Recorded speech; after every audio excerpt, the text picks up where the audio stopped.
শিব দুহিতে তপময়ী মাতো বসুধা কণ্ঠহার। নমস্কার, আপনি শুনছেন তপভূমি নর্মদা। এতদিন ধরে আমার পছন্দের বিষয় আমার মতো করে আপনাকে শোনাতে পারছি, এ আমার পরম সৌভাগ্য।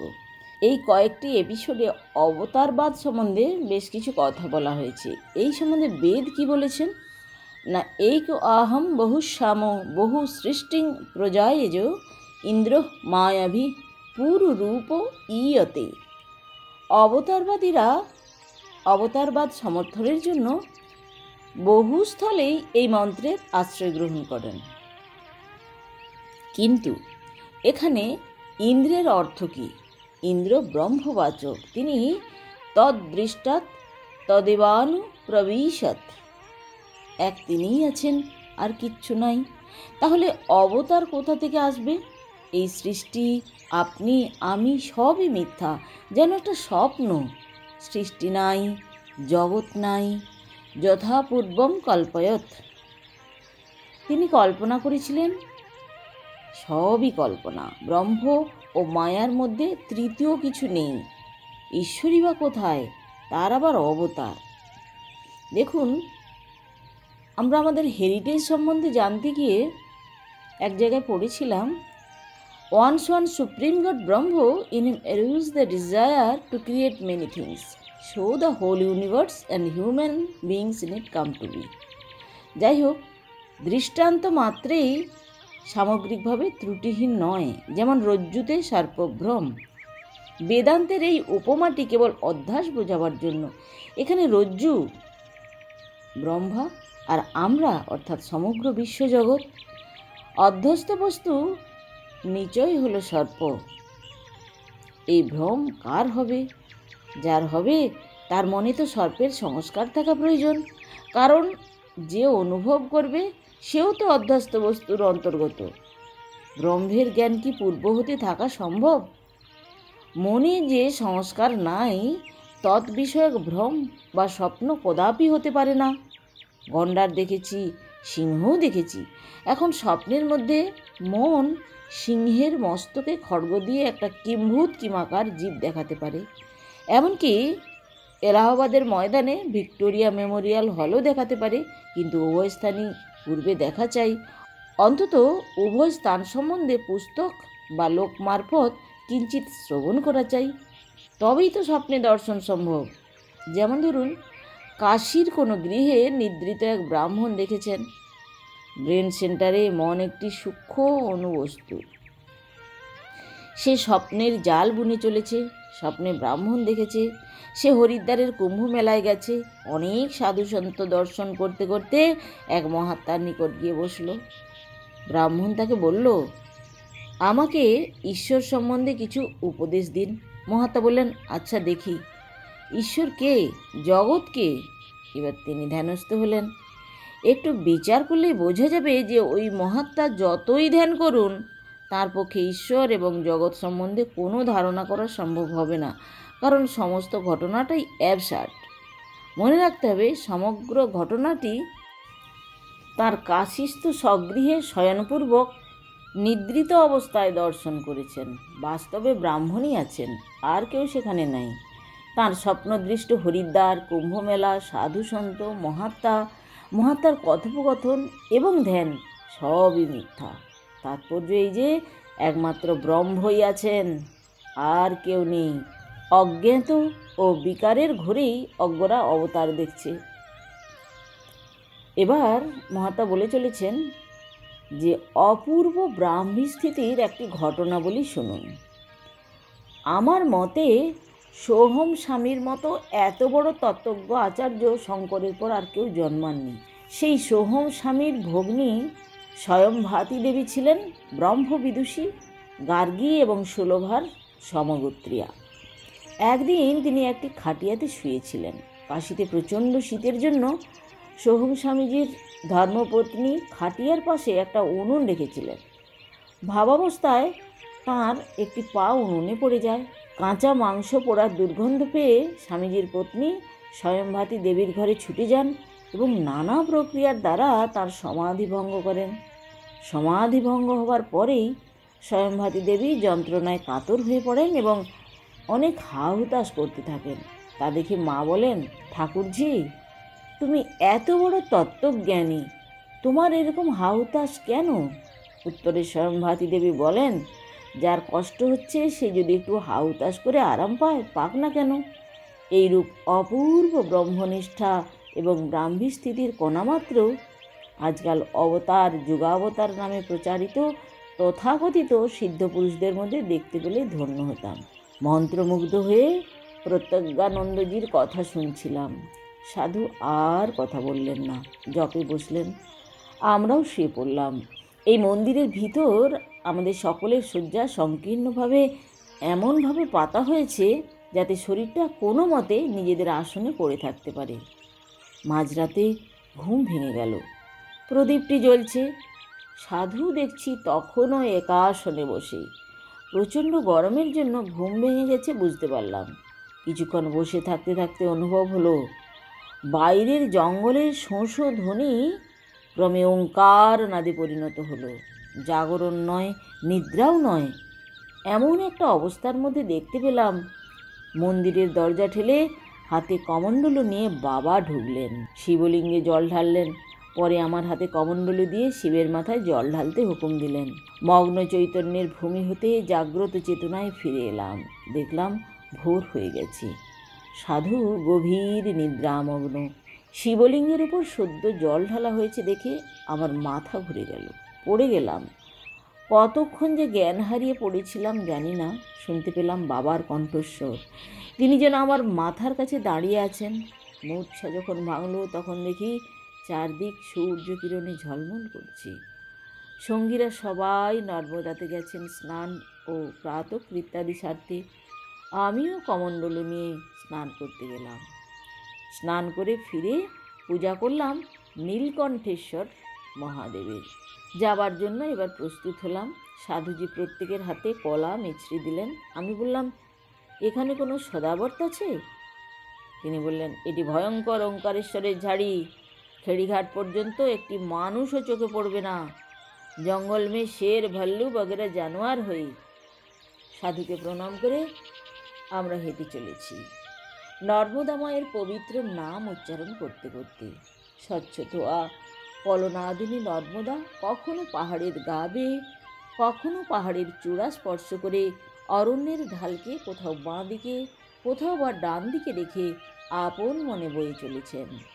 ভাষায় এ দৃশ্য আঁকা যায় না, বর্ণনাও করা যায় না। দ্রুত তালে হাঁটার ফলে গা গরম হয়ে উঠেছে। নর্মদার উত্তর তটের বিন্ধ্য পর্বতমালার শীর্ষদেশে চোখ পড়তেই বিস্ময়ে থ হয়ে গেলাম। একবার বাঁ দিকে নীল আকাশের গায়ে বিন্ধ্য পর্বতমালার বাদামি ধূসর আলিম্পন, আরেকবার ডান দিকে সাতপুরা পর্বতমালার রূপালী আলিম্পন। সূর্যরশ্মি পড়ে তা ঝলমল করছে। এ দৃশ্য এতক্ষণ আমি চোখ মেলে দেখিনি। আমরা মনে মনে নর্মদার কৃপা ভিক্ষা করে হাঁটতে লাগলাম দ্রুত পদে। পার্বত্য পথে ইচ্ছা করলেও দ্রুত হাঁটা যায় না। যাই হোক, যত দ্রুত সম্ভব হেঁটে চলেছি। বেলা বোধহয় 12টা। সূর্যদেব তখন মধ্য গগনে। আমরা একটি বড় ভোটকা নিম গাছের তলায় বিশ্রাম করতে বসলাম। ঝোলা থেকে সাধুজি প্রদত্ত কলা মিছরি সবাই বের করে শিব স্মরণের পর খেতে আরম্ভ করলাম। মিনিট 10-এর মধ্যে খাওয়া শেষ হলে আমরা যাত্রার জন্য উঠে দাঁড়ালাম। গাঁটরি কমণ্ডলু লাঠি হাতে সবাই এগিয়ে চললাম। आप लोग कहाँ से आते होई?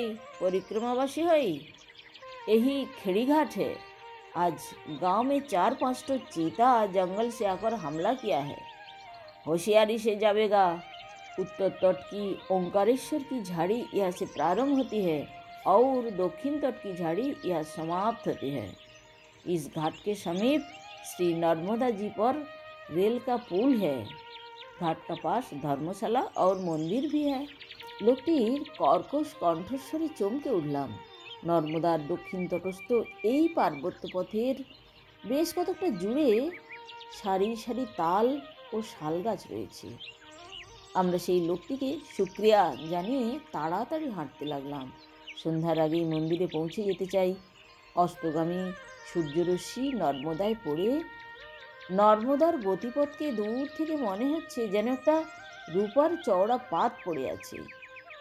নর্মদা ঘাটের সেই দৃশ্য আমি চোখ ভরে মন ভরে উপভোগ করতে করতে কিছুক্ষণ এগিয়ে যেতেই পেলাম খেড়িঘাটের মন্দির। মন্দিরের জীর্ণ দশা। রাতে এতজনের সেখানে থাকা হবে না।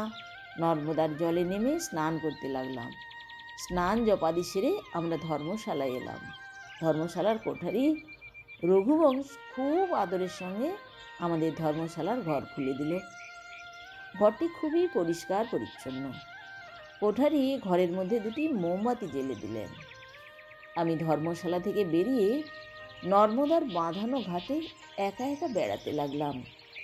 এমন সময় চমকে উঠলাম একজনের কণ্ঠস্বরে, अरे भैया साधु जी, हम तो पहली दफे ही आपको होशियार कर चुका ना, इधर चिता का डर है। কথা বলতে বলতে লাঠি হাতে সামনে এসে দাঁড়ালেন। বিকেলে দেখা সেই লোকটি একই কর্কশ কণ্ঠস্বর আমাকে বললেন, আভি চলা যাইয়ে ধর্মশালা মে। আমি তাকে শুক্রিয়া জানিয়ে মন্দিরের পথ ধরলাম। আমরা ধর্মশালার বাইরের বারান্দায় ছড়িয়ে ছিটিয়ে বসে আছি। সামনে দিয়ে বয়ে চলেছেন মা নর্মদা। উত্তর তটেরও নাম খেড়িঘাট। এই ঘাট যেমন নির্জন তেমনি উত্তর তটের ঘাট লোক সমাগমে মুখর। ঘাটে বহু লোক ঘুরে বেড়াচ্ছেন। মন্দিরে সিংহা, ডম্বরু, কাঁসর, ঘণ্টাসহ আরতি হচ্ছে। দক্ষিণ তটের মন্দিরেও আরতি হচ্ছে, কিন্তু এখানে লোক সমাগম অনেক কম। গরমও পড়েছে প্রচণ্ড। উত্তর তটের নর্মদার ঘাটে এক জায়গায় গ্যাসবাতি জ্বলছে। নারী পুরুষ মিলিয়ে বোধহয় শতখানেক লোক বসে আছেন শ্রদ্ধাবনত চিত্তে। পথক ঠাকুর কথকতা শুরু করলেন। তিনি বলছেন, আজকের আলোচ্য বিষয় হলো স্ত্রী ধর্ম। সংসারে দুটি বস্তু মোহকারী, অর্থ ও নারী। মানুষ এই দুটি নিয়েই মত থাকে, কিন্তু সংসার জীবনের আকর্ষণ এই দুটি জিনিসই মানুষকে আঘাত দেয় বেশি। তাহলেও মেয়েরা অন্নপূর্ণার জাত, মায়ের জাত। দেশে 2-10 জন ব্যভিচারিণী থাকতে পারে, সকল কালেই ছিল, এখনও আছে, কিন্তু সতীসাধ্যেরও অভাব নেই। এই জগতের রূপ, রস ও মধুর উৎস হলেন নারী। নারী ন যোগ অরি, স্ত্রীলিঙ্গে ই প্রত্যয় করেও নারী শব্দ সিদ্ধ হয়। নারীকে কোনো মতেই সাধনার পথে বাধা বলা যায় না, অরি বা শত্রু ভাবা যায় না। পুরুষ ও নারীর অন্তরস্থ কামলোলুপতা বা চঞ্চল ইন্দ্রিয়বর্গই আসল অরি। নারীর শুধু কাম ও কটাক্ষই নেই, তার হৃদয়ে আছে অপার মমতা, স্নেহ, সেবা ও ভালোবাসার উৎস। চোখের সামনেই রয়েছেন মা নর্মদা এবং চিরস্মরণীয়া অহল্যাবাইয়ের স্মৃতিচিহ্ন। কারণ মা হলেন অলৌকিক জ্ঞান সম্পন্না, সর্বলোক মধ্যে শ্রেষ্ঠা। মা নিজে প্রকৃত স্ত্রী ধর্ম ব্যাখ্যা করতে গিয়ে বলেছেন, বিবাহকালে অগ্নি সাক্ষী রেখে স্ত্রী স্বামীর সহধর্মিণী তথা সহধর্মচারিণী হন। যে স্ত্রী সৎস্বভাবা, প্রিয়ভাষিণী, সচ্চরিত্রা, সুদৃশ্যা, অনন্যচিত্তা ও সুমুখী, সেই স্ত্রী স্বামীর সহধর্মচারিণী হতে পারেন। যে সাধ্বী স্ত্রী স্বামীকে সর্বদা দেবতার ন্যায় দর্শন করেন, তিনি নামে ধর্ম পরমা হন এবং ধর্মভাগিনীও হয়ে থাকেন। অনন্য চিন্তা, অবিরুদ্ধ মনা, সুনিয়মা ও সুদর্শনা যে নারী দেবতার ন্যায় স্বামীর শুশ্রূষা ও অনুসরণ করেন, তিনিও ধর্মভাগিনী হন। যে সাধ্বী স্ত্রী পুত্রের মুখের ন্যায় স্বামীর মুখও সর্বদা সস্নেহে দর্শন করেন এবং সংযত ভোজনা হন, তিনি ধর্মচারিণী হয়ে থাকেন। যে নারী মুনিগণ প্রবর্তিত মঙ্গলজনক দম্পতি ধর্মরূপ সহধর্ম শ্রবণ করে স্বামীর সমানা ব্রতচারিণী হন, তিনি সেই ধর্মের গুণে প্রধানা হয়ে থাকেন। এইভাবে পথক ঠাকুর স্ত্রী ধর্মের বিশ্লেষণ করে চলেছেন। কথকতা শেষ হতে রাত্রি 8টা বাজল। অন্যান্যদের সঙ্গে আমিও ধর্মশালার ঘরে ঢুকে এক কমণ্ডলে জল পান করে আমার একমাত্র সম্বল কুশাসন শয্যার উপর বসে নানা কথা ভাবতে লাগলাম। বাবার আশীর্বাদে কণ্টকাকীর্ণ সুলোপানির ঝাড়ি এবং ঘনঘোর ওঙ্কারেশ্বর যাই হোক করে অতিক্রম করে এসেছি। মুন্ড মহারণ্যের ঝাড়িতে কি ঘটবে জানি না। এসব কথাই ভাবতে ভাবতে ঘুমিয়ে পড়লাম। দরজা খুলে আমরা যখন বেরিয়ে এলাম তখন মনে হলো সকাল 8টা বেজে গেছে। খেড়িঘাটের শিব মন্দিরে পূজা চলছে, বহু ভক্তের ভিড়। আমরা নর্মদাতে নেমে স্নান তর্পণাদি সেরে যখন ফিরলাম তখন পূজা সমাপ্ত। মন্দিরে কেউ নেই। মন্দিরে ঢুকলাম পূজা করতে, প্রণাম করে বেরিয়ে পড়লাম পথে। পথ বলতে বালি আর কাঁকর, লাল আর কালো পাথরের ঢিবির পর ঢিবি, ঢিবির গায়ে গায়ে ফণিমনসা আর কাঁটা বাবলা। কোথাও বা পথের দুধারে সারিবদ্ধভাবে সেগুন, বুনোনিম এবং শিরীষ গাছ। নদী যেন ধীরে ধীরে পাহাড়ের মধ্যে কতকটা পথ ঢুকে গিয়ে আবার বক্রগতিতে আপন পথে বয়ে চলেছেন। আজ এ পর্যন্তই। পরের অংশ শোনাবো পরবর্তী এপিসোডে। সবাই খুব ভালো থাকুন আর শুনতে থাকুন তপভূমি নর্মদা।